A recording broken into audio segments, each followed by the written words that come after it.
Now, the greatest radio shows of all time.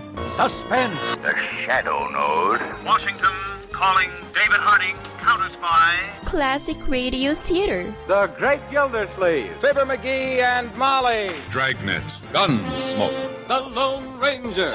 Now, step back into our time machine with your host, Wyatt Cox. Good evening, friends of the Inner Sanctum. And we'll hear more of that creaking door shortly as we go back to an episode of Inner-Sanctum-Mysteries from March 26, 1946. And this episode is entitled, Death is a Double-Crosser.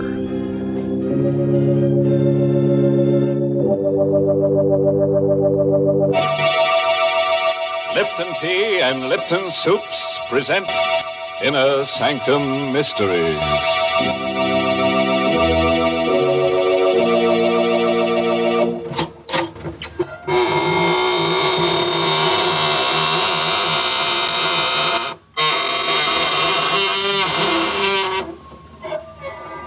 Good evening, friends of the Inner Sanctum. This is your host to welcome you through the squeaking door. What's that? You're scared? Don't be frightened. Why, we've been beating our brains out to make things pleasant for you. Yes, take that fellow lying on the floor. Now, that's a nice guy, really solicitous. He put a bullet through his head because he didn't want you to be bored. Oh, you don't like that pretty lady hanging from the chandelier? Well, we'll fix that. We'll cut her down and nail her to the wall. Then she'll be a pin-up girl.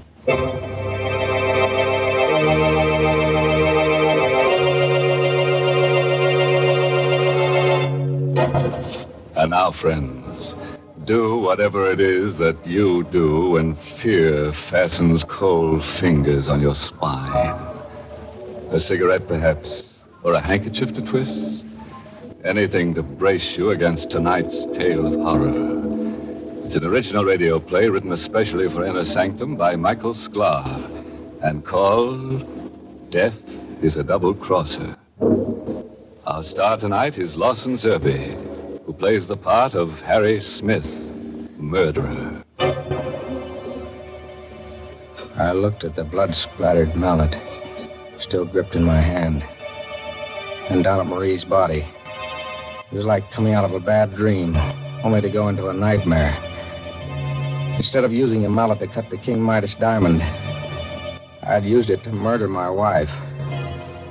And the big diamond was still in the vise, still sparkling in the light of the work lamp, still tormenting me with the glow of its inner fires. The thing was evil. Anderson had warned me. Does the diamond frighten you, Harry? No wonder. The story of great diamonds is a history of intrigue, violence, murder. Anderson was right. My luck had been all bad ever since I came to this house. It was one of those old New York brownstones, big enough for several families, but only 2 people were living there when I came. Anderson and my wife. Marie was working as his housekeeper, and she gave me the layout. He's about 70 years old, Harry. He lives all alone here. It's perfect for you. No family? No wife, no children, no friends. He never goes out except on business, and no one ever comes to see him. Sounds good to me, Marie. Good. It's perfect. I'll tell him you just got out of the army. He won't ask questions. He'll never find out you were in prison. What does he do for a living? He's a diamond cutter. A diamond cutter? You don't say. He was famous once. Diamonds? He doesn't cut little ones, Harry. Only the great big diamonds worth thousands of dollars.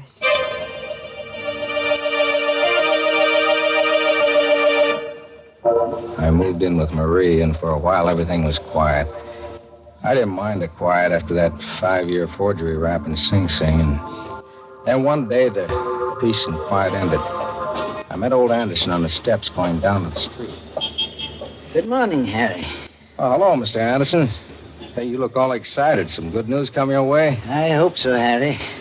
Of course, I can well afford to be idle, but would be pleasant to work again.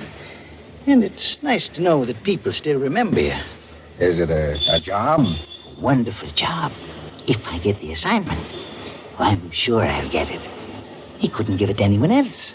A diamond? One of the largest diamonds in the world. The King Midas stone, discovered last year in the Kimberley fields. Was purchased recently by Johnson, the multimillionaire.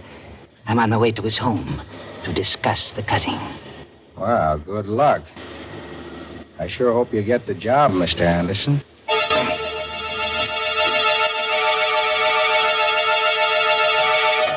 The next afternoon, Anderson invited me up to his workroom. On the bench was a square black velvet covered by a white cloth. Something big was underneath that cloth. Anderson lifted it, and for the first time I saw the King Midas diamond. What do you think of it, Harry? For a second, I couldn't talk. The blood was pumping too fast. 215 carats. When I'm finished cutting, it'll be reduced to 125. How much will it be worth? Diamond like that?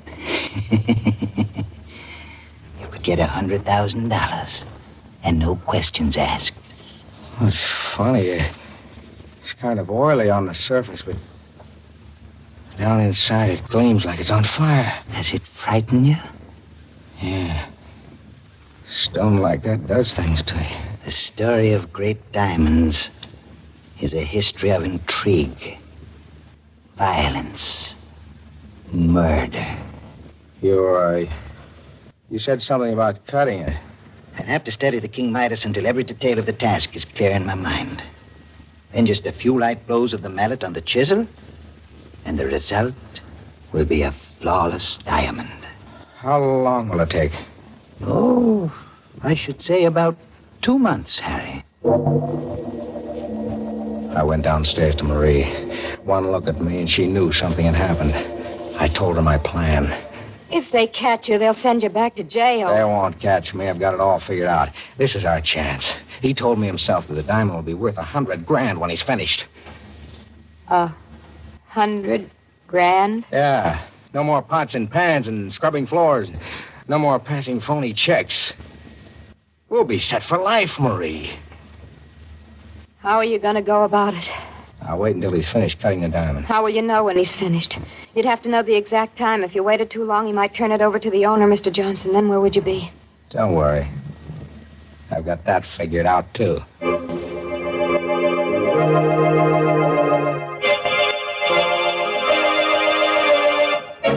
So you want to become a diamond cutter, Harry?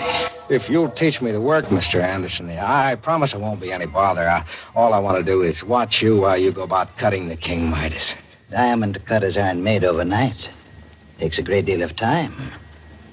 I spent 50 years learning the craft. Oh, please, Mr. Anderson, you don't know what this means to me. Well, all right, Harry. I'll let you watch me as I work. So that's how it began.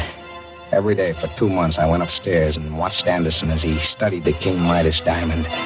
Cleavage must take place along planes parallel to the octahedron bases of the crystal.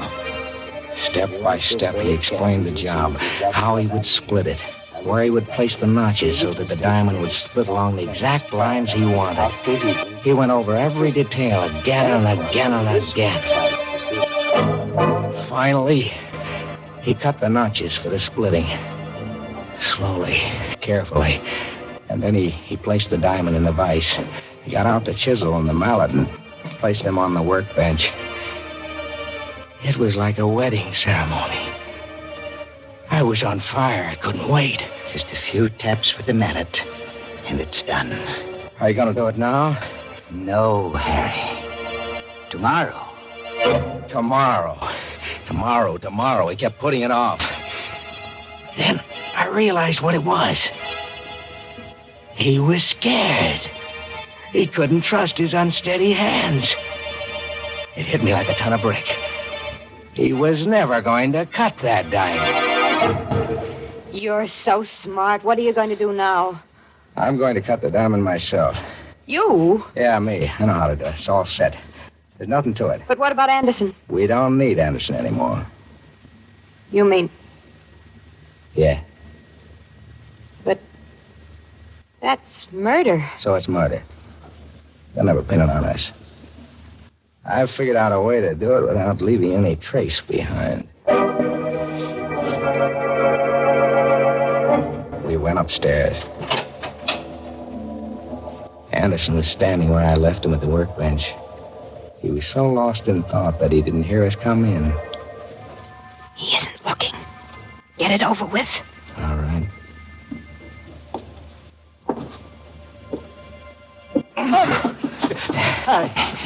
Let go of me. I don't like to do this, Mr. Anderson, honest. Mary, stop it. It's no use, Mr. Anderson. I don't. Please.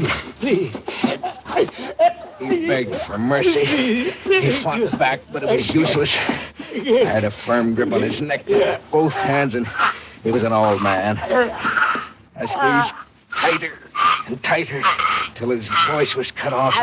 His body stopped thrashing around.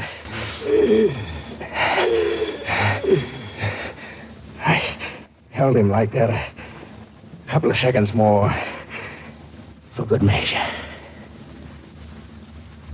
You can let go of him now. He's dead, Harry.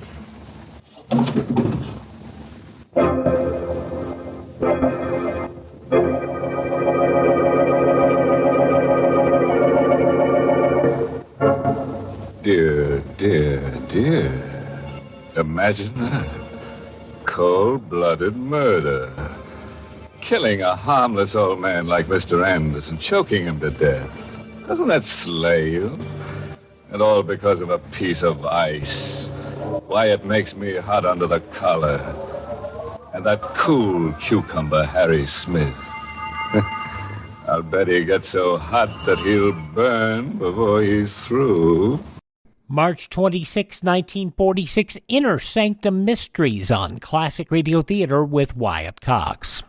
It's a big, bold story set in the heartland of America, along the edge of Lonely Mountain. I am open for business. And so Big William Gorgon, played by handsome Michael James, fiercely set down his Midwest roots. Oh, darling, we're going to sell bathrobes and raise chickens. Set his adoring wife, Wilhelmina, portrayed by beautiful Glenda Olsen. Oh, I love our store, Will. But they hadn't counted on Big Ralph's bathrobes and cattle store coming to town. Oh, Will, what will we do, Will? Will had a plan, a way of facing off against tough Big Ralph. We're going to change the face of America. We're going to advertise. Ad for what? With print and broadcasting and bus benches, we're going to tell people who we are and where we are. What's a bus? And so the story of how one man brought advertising to the heartland. Oh, will it work? It will. Well, my name ain't Will, Wilhelmina. We got to advertise or we'll die. And so the greatest marketing story of all time is here. Advertise or Die, Dopey. Brought to you by Adweek Magazine, the Radio Advertising Bureau, this radio station on the famous Radio Ranch.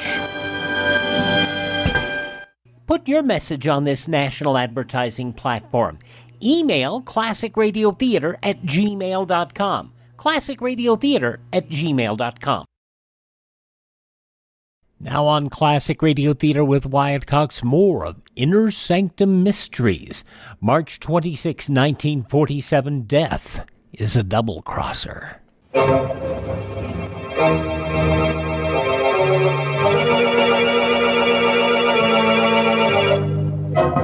Well, friends, let's get back to Harry Smith and his charming wife. Such nice people. They killed old Anderson, the diamond cutter, to steal a piece of ice worth $100,000. And unless they have a lot of another kind of ice handy, they'll have to do something fast to get rid of the body. We carried Anderson's body down to the cellar and broke open the brick wall. Placing the old man's body behind it, we bricked it up again. Then we went through my plan. I wrote a suicide note. To whom it may concern, I, Olaf Anderson, because I failed in the task of cutting the King Midas diamond, have decided to take my life. When this note is found, I will be dead. It was easy for me, a professional forger, to fake the suicide note in Anderson's handwriting. I had him say he was going to end it all in the river and that he was taking the diamond with him to his death. And that night, Marie and I took a walk across the footpath over the Hudson River Bridge. When we reached the middle, Is that the suicide note in Anderson's overcoat pocket? Yeah. No cars coming from either direction. Now's a good time to drop it. There. Cops will find the coat and figure that he took it off before he climbed the rail and jumped. All right. Come on, hurry. Let's get away from here. We went home. Marie telephoned police headquarters and asked for the Missing Persons Bureau. Hello? I want to report a missing person. It's the man I work for, Olaf Anderson. Yes, Anderson. I'm his housekeeper, and I'm worried because it's so late and he hasn't come home. My name? Mrs. Harry Smith. We went to bed. I guess we would hear from the police the next morning, and I was right. Yes, what is it? Megan is the name, lady. Detective Joe Megan, Missing Persons Bureau. Oh, yes, come in.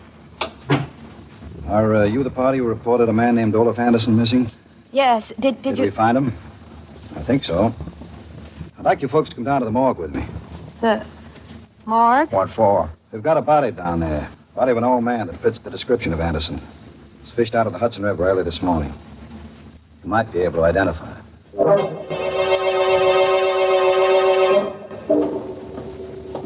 Here we are, folks. Before I lift the sheet on this slab, I ought to warn you. This stiff ain't exactly pretty. We can stand a little shock, Megan. I just thought the lady... I'm all right.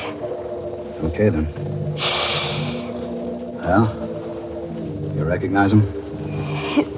His face, it's gone like he went through a meat chopper. Most of his clothes were gone, too, when we got him.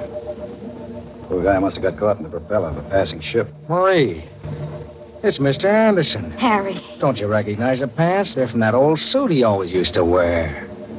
Oh, yes. Yes, you're right. So you can identify him, eh? I'm sure that's Mr. Anderson. Well, I guess that closes the case. Suicide. Body recovered. And a great big hunk of diamond at the bottom of the Hudson River. It was a lucky break for us. We were in the clear, and the King Midas diamond was ours. We went back to the house. I took the diamond up to the workroom, and I placed it in a vise. I got out the mallet and the chisel. I thought it would be easy to cut the stone until I tried. Well, what are you waiting for? My hand is shaking. I'm kind of nervous. Things have been coming too fast. Let's put this off until tomorrow.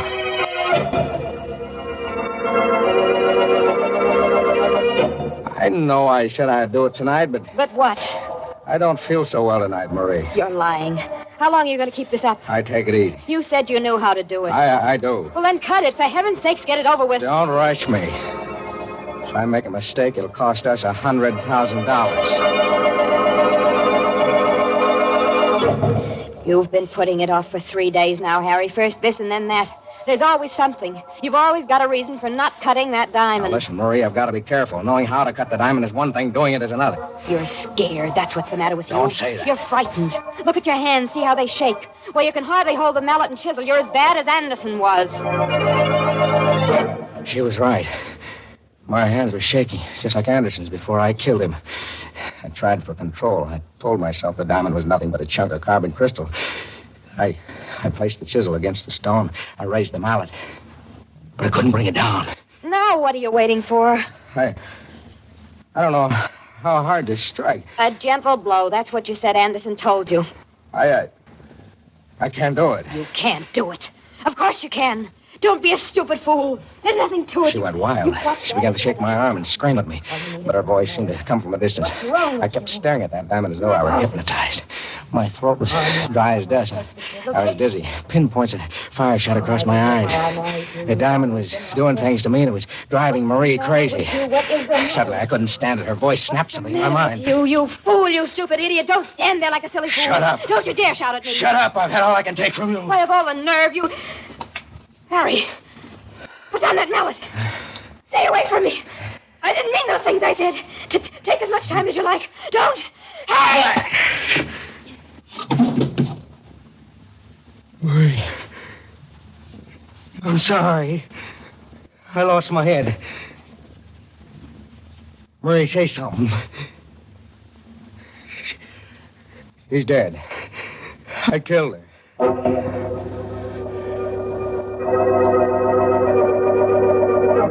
I took her body down to the cellar, reopened the wall, placed her body with Anderson's. I'd hardly finished putting the bricks back into place when the front doorbell rang. I cleaned my hands, went upstairs, and opened it. Hello, Smith. It was Megan, the detective.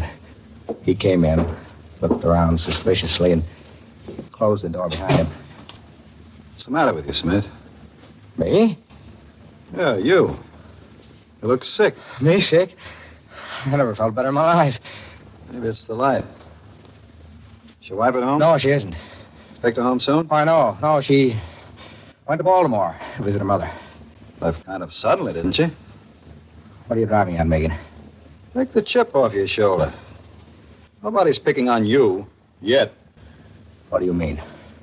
This Anderson suicide. You said the case was closed. It's closed until this morning.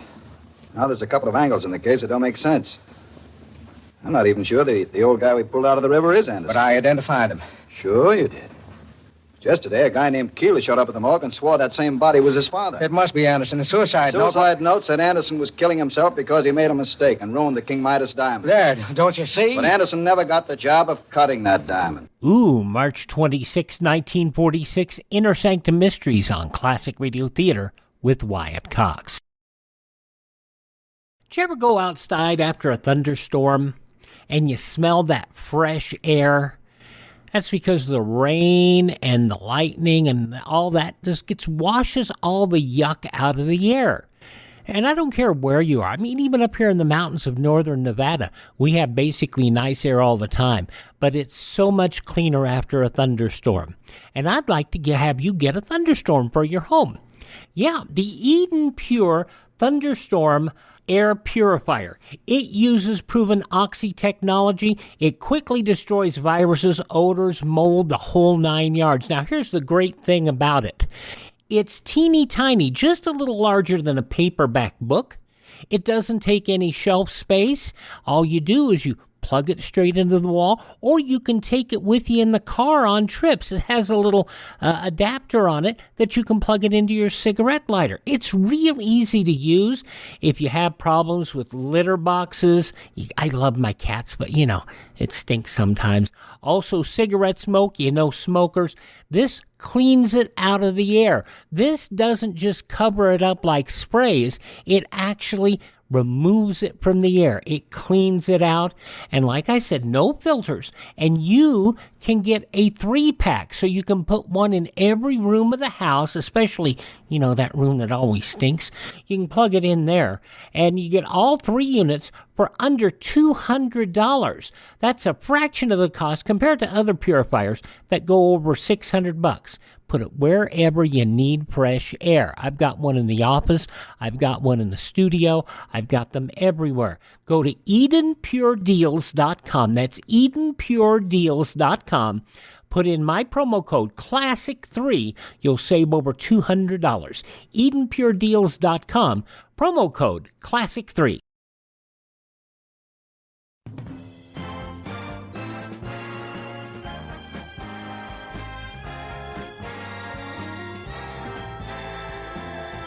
Now on Classic Radio Theater with Wyatt Cox, the conclusion of Inner Sanctum Mysteries, Death is a Double-Crosser, March 26, 1946. Hey, what? Say that again. Anderson never was commissioned to cut the King Midas diamond. How do you like that? It can't be. He told me himself. I got that information straight from the owner, Mr. Johnson. I don't believe it. Johnson was out of town until this morning. I got in touch with him, making a routine check on the facts. He told me he never commissioned Anderson to cut the stone. Said Anderson was too old and unreliable to be trusted with the job. But I saw the diamond. Saw it on Anderson's workbench. The diamond you saw must have been a phony. A diamond. Still upstairs in the workroom. Still waiting to be cut. I couldn't believe it was a phony. I wouldn't believe it. It had to be the King Midas. Megan was getting more and more suspicious. I had to act fast before he got down to the cellar and noticed the fresh plaster on the wall. I had to make sure about the diamond. I'd gone too far now to back. I hit Megan on the head with an andiron. He was unconscious. I dragged his body out of the closet and locked the door. Upstairs in the workroom, I grabbed up the chisel mallet. No time to think now, no time to be frightened. I had to know if that diamond was the King Midas. I put the edge of the chisel to one of the cleaving grooves and struck with the mallet. It chips like glass. Yeah, it is glass. Megan was right. I went through all this for nothing.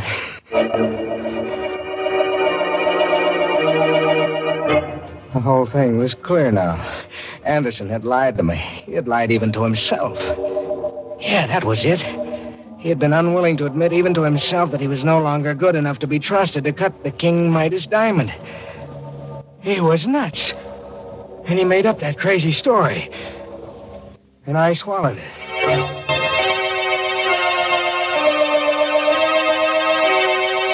There was one thing left to do. I had to get away. As far away as possible and as fast as I could. I ran to the stairs. Going somewhere, Smith? Megan. Raise your hands. Get him a pile.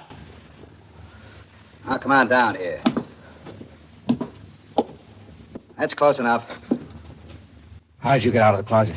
It's no trick at all to force that door when I recovered from the crack in the head you gave me. That sock did something for me, Smith. You know, it gave me a brand new angle on this case. A new angle? Yeah. How's this? You thought Anderson had the King Midas diamond. So you killed him for it and planted that phony suicide note on the bridge. You know, we almost fell for it. No, You killed Anderson. I wouldn't be at all surprised if you murdered your wife. And all for a phony 5 and 10 cent store diamond.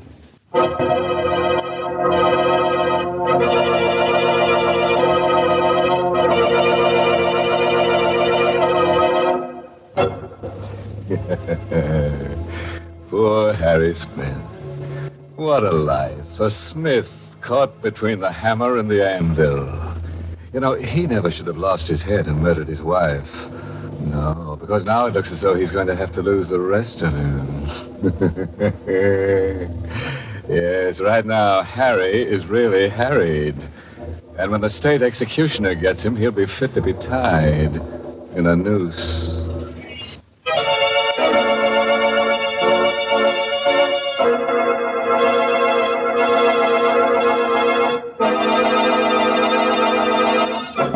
And now, friends, a few parting words of advice culled from the case history of Harry Smith. Remember, you can't afford to cut up when you cut diamonds. And don't put off until tomorrow what you can do today, because someone might do you in tomorrow. Oh, by the way, this month's Inner Sanctum mystery novel is The Lying Ladies by Robert Finnegan. And next week, the makers of Lipton Tea and Lipton Soups will bring you another Inner Sanctum story, directed by Hyman Brown, and called Night is My Shroud. Where would you least expect to meet the man of your dreams? You know, tall, good-looking, well-groomed. In the movies? Tending the soda fountain? Or right in your own dumb waiter? You'll be listening to Inner Sanctum at the same time next week to see how your dream may come true as only dead dreams can. Until then, good night. Pleasant dreams.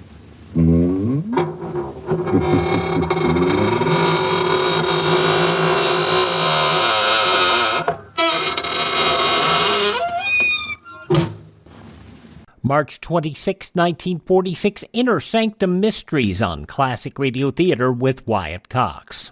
America's founders knew power corrupts, and ultimate power corrupts ultimately, and absolute power corrupts absolutely. That's why they built in checks and balances to prevent any one group from seizing all power. And that's why our president is elected by a college of electors to protect the rights of little states like Delaware and Wyoming against giants like New York and California. After all, our country is a republic, the United States of America, not the United State. Our states are independent sovereign powers who created the federal government, not the other way around. And that's why all power ultimately lies in we the people and the states, not a central dictatorship of cronies. Did you know that? Thank God for the U.S. Constitution. Find out more how our amazing Constitution and Bill of Rights protect us, the citizens, against power-crazed politicians in Washington. Help us take back America. Go to ouramericanrights.com. Brought to you by the American Media Council. So if you've been listening to Classic Radio Theater with Wyatt Cox, you know that after Johnny Dollar solved the Jolly Roger fraud matter, he was supposed to get a vacation. We're going to hear about that vacation in this episode of yours truly, Johnny Dollar, the first part. This is entitled The Lamarr Matter, and it was originally broadcast March 26, 1956. From Hollywood, it's time now for Johnny Dollar. Pat McCracken, Johnny, returning your call. Oh, hi, Pat. How's Southern California? My vacation on expense account? I love it. Well, don't overdo it. Just because the Jolly Roger matter interfered with that vacation you'd planned is no Now, reason. wait a minute. You promised full expenses. Okay. When are you coming back to Hartford? As soon as I clear up the Lamarr case. Want okay expenses on it now? Huh? Lamarr? Yeah, Pat. This is a case that'll make your hair curl.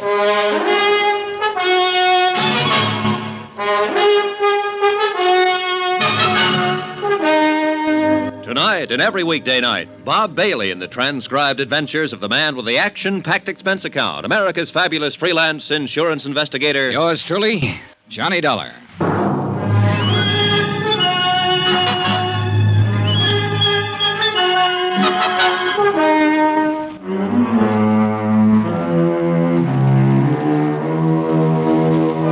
Expense account submitted by Special Investigator Johnny Dollar to the Universal Adjustment Bureau, Hartford, Connecticut. The following is an accounting of expenditures during my investigation of the Lamarr matter. Expense account? Forget it. I'm on vacation. As far from Hartford, Connecticut, center of the insurance business as I can get. Yeah, I'm in La Jolla, California. And I'm staying in a big, ritzy motel called El Crescenta. Alone. Oh, there is a girl down here. A lot of them, in fact. But one in particular. Bonnie Lamarr, her name is. Sounds like somebody in show business, doesn't it? But she isn't. Tall, 5'8", brunette, pretty as the devil. And I gave her the line that my so-called business back east consists of nothing more exciting than running a filling station. How can you afford to come all the way out here to California for a vacation? To say nothing of staying at the El Crescenta.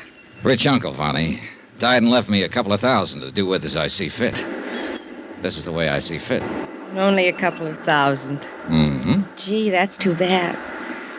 A couple of $100,000, I might really fall for you. Oh, Vonnie, how can you? Hmm?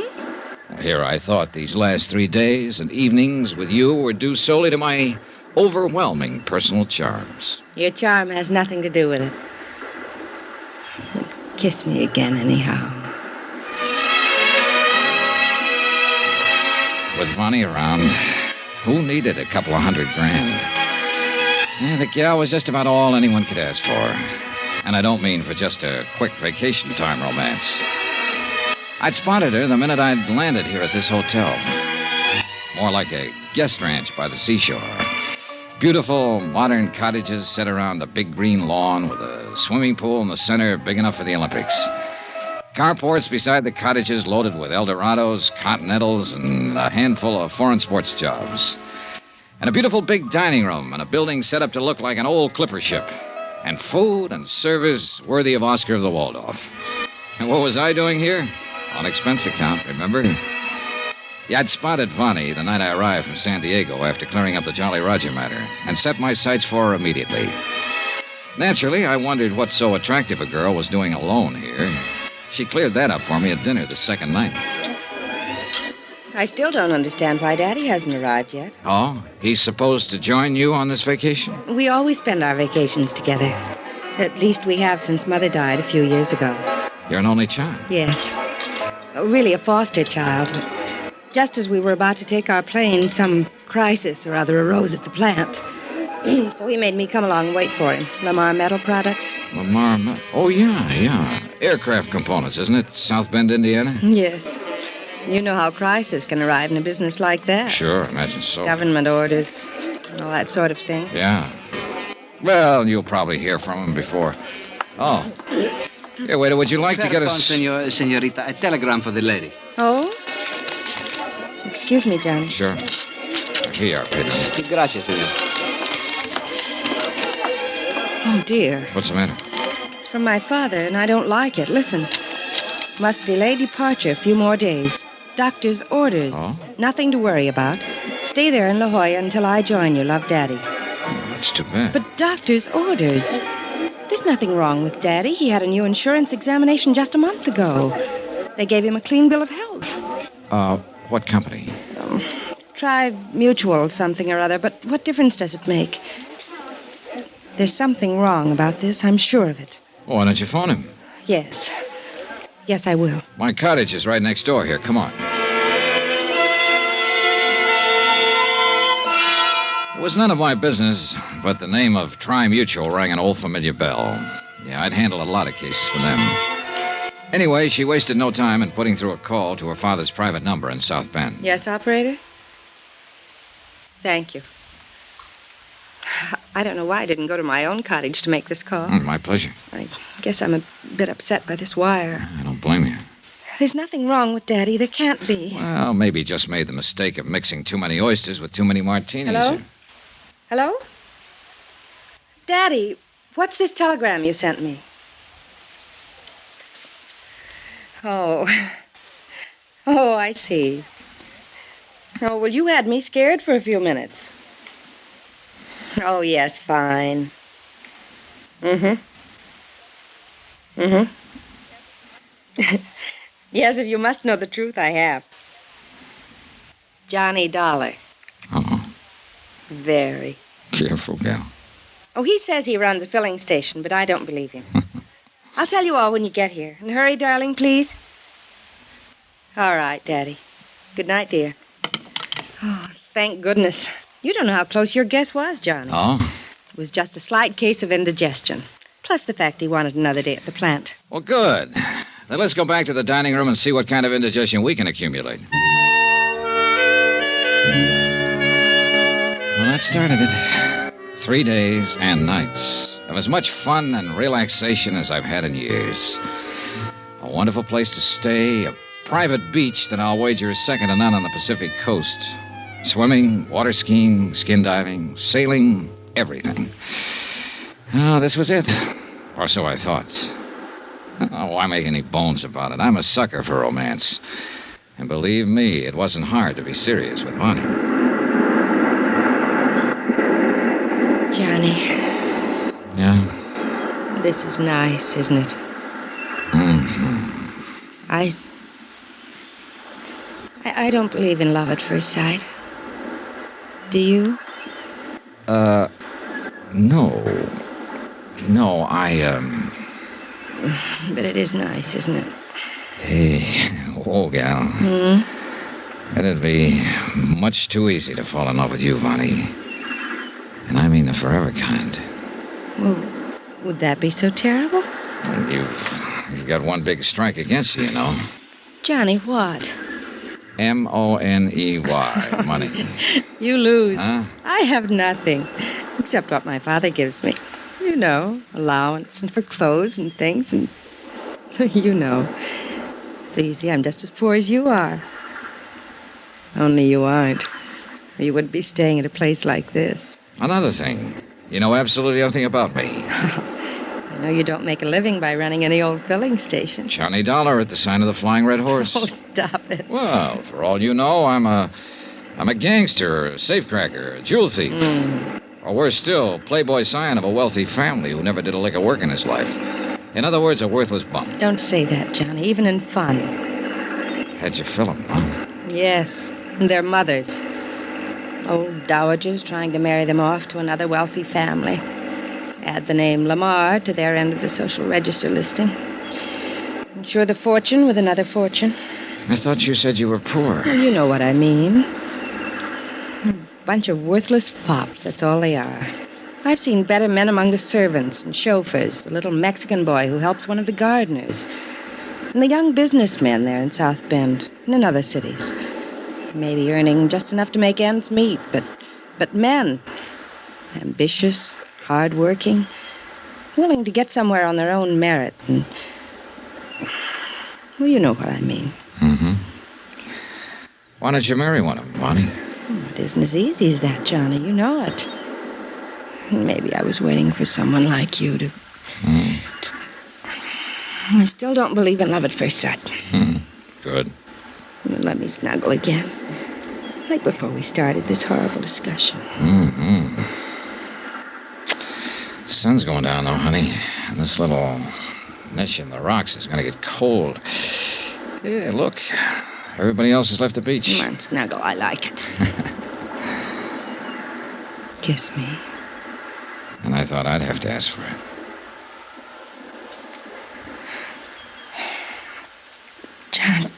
Johnny? What do you do? Well... Well, I'll tell you. I live in Hartford, as I told you, and I'm really... Listen. He's calling you. Yeah, you too. Oh, the spoil sport. Well, maybe it's word from your dad. Here, up you come. Oh, I hope so. Come on, Johnny. Pedro! Pedro! Over here. Here we are. Here. What's up? Oh, senorita. Telegrams. Telegrams? But the one for the senor was marked rush, so I rushed. Good boy, Pedro. Here. No, I'll tip you when we get back to the motel. Stop by my cottage. Johnny, it's What's wrong, Bonnie? from our family doctor. I'm afraid... Here, you read it. Sure, I'll be glad to. Regret having to inform you your father died a few hours ago. Suggest you return to South Bend immediately. Oh,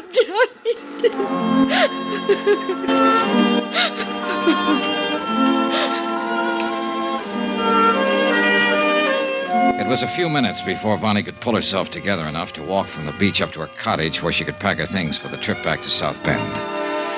I told her I'd make the necessary plane reservations for her. But what I didn't tell her was the contents of the wire I'd received, the one marked Rush. It was from Pat McCracken at Universal Adjustment Bureau. A request to call him at his home in Hartford immediately. I put through the call. Hello, Pat McCracken. Well, Killjoy, what's on your mind? Johnny? That's right. Hey, you got my wire. Why else do you think I'm calling? I tried to get you long distance all day. Your motel didn't seem to know where you were. Well, that was my doing. They might have spoiled a beautiful romance. But what's on your mind? Johnny, you've got to cut your vacation short. Oh, no, you don't. And you've got to come back to Hartford right away. What? Now, listen, I'm just... Yes, but plan to make a long stopover in South Bend, Indiana. South Bend? That's right. Oh, I get it. This is a gag. Or did you know I'd figured maybe on stopping over there anyhow? I don't know what you're talking about, but now listen. By a rare stroke of luck, we just got word of the death this morning of one of Tri-Mutual's bigger policyholders. How much? $1.5 million. Man named Thomas Rene Lamarr. Lamarr?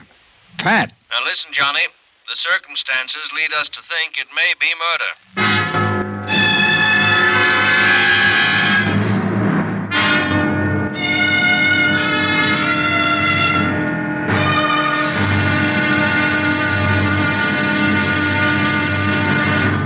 Now, here's our star to tell you about tomorrow's intriguing episode of this week's story. Tomorrow, a set of circumstances arise that are enough to keep a man from trusting even himself. Join us, won't you? Yours truly, Johnny Dollar.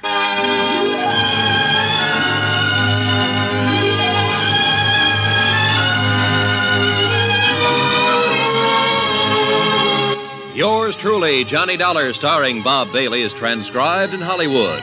It is produced and directed by Jack Johnstone, who also wrote tonight's story. Be sure to join us tomorrow night, same time and station, for the next exciting episode of Yours truly, Johnny Dollar. Roy Rowan speaking.